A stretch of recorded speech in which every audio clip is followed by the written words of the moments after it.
হে beautiful people, আসসালামু আলাইকুম। তো আমরা ঈদের ছুটিতে বেড়াতে গিয়েছিলাম আমাদের ফ্যামিলি সবাইকে নিয়ে সুন্দর একটা রেস্টুরেন্টে, যেটা হচ্ছে অল ভ্যানফি রেস্টুরেন্ট। এটা হচ্ছে কিডস জোন। এখানে বাচ্চাদের অনেক কিছু আছে, অনেক আইটেম। তো আমরা তো যেহেতু ডিনার করতে গিয়েছি, তাই আমরা এই সাইডটাতে প্রবেশ করলাম না। এখানে এন্ট্রি ফি আপনার 200 টাকা, সাথে একটি বার্গার আছে। তারপর এখানে খুব সুন্দর, দেখুন একটি ঝর্ণাও আছে। আর এই সাইডটাতে আপনার কিডস জোনে খেলার জায়গা আছে বাচ্চাদের জন্য। তো এরপরে দেখতে পাচ্ছেন ওই কিডস জোনের নিচে একটি মিনি জু আছে। সেখানে বিভিন্ন রকম পাখি আছে, সুন্দর লাভ বার্ড আছে, আর অনেক পাখি আছে, খুবই সুন্দর। এর পাশে আছে একটি ভয়ঙ্কর হিংস্র কুকুর। এটা দেখে আমার বাচ্চা খুব ভয় পেয়ে গেল। তো এগুলো দেখে আমরা চলে গেলাম রাস্তার অপোজিটেই ওদের রেস্টুরেন্টে। তো রাস্তার ওই পাশে হচ্ছে কি রেস্টুরেন্টটা, আর এই পাশে হচ্ছে রেস্টুরেন্টটা খাওয়ার জন্য। তো আমরা এটা এত সুন্দর করে সাজিয়েছে যে না দেখলে আপনারা বিশ্বাস করবেন না। আমরা সন্ধ্যাবেলা গিয়েছিলাম, তো গধূলিবেলার ভিউটা ছিল সেরকম। তো আর ওরা একটু নিভু নিভু আলোয় মানে রেস্টুরেন্টটা সাজিয়েছে, জিনিসটা আরও ভালো লেগেছে আমাদের কাছে। তো এই দেখুন ওদের লাইটিংগুলো খুবই সুন্দর। ওদের আমরা এটা 3rd ফ্লোরে আছি, ওদের 2nd ফ্লোরটাও খুবই সুন্দর। সেখানে একটা ছোট লাইব্রেরি আছে।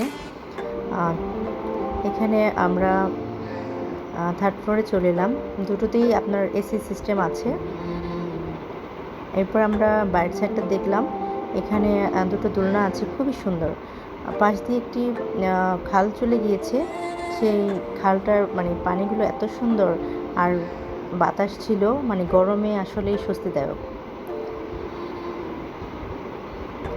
আর চারিদিকে পাখির কুজন, সন্ধেবেলা বাদুড় উঠতেছিল, খুব ভয় লাগতেছিল বিষয়টা।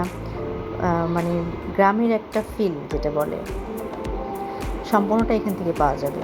তো এই যে দেখছেন সেকেন্ড ফ্লোরটা ওরা আরও সুন্দর করে সাজিয়েছে। তো ঈদের সময় গিয়েছি, তাই ঈদের একটা মানে টাচ ওরা রেখেছে। আর চারিদিকে এত গাছপালা, মানে নয়নাভিরাম। এখান থেকে একদম প্রকৃতি আর খালটা মানে মিলেমিশে একাকার সৌন্দর্য।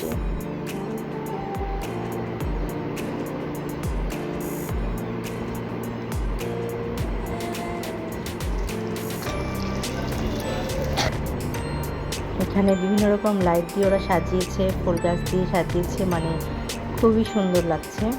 এই 2nd ফ্লোরে আমি আসলাম, এখানকার ভিউটাও অনেক সুন্দর, খোলামেলা, খুবই বাতাস।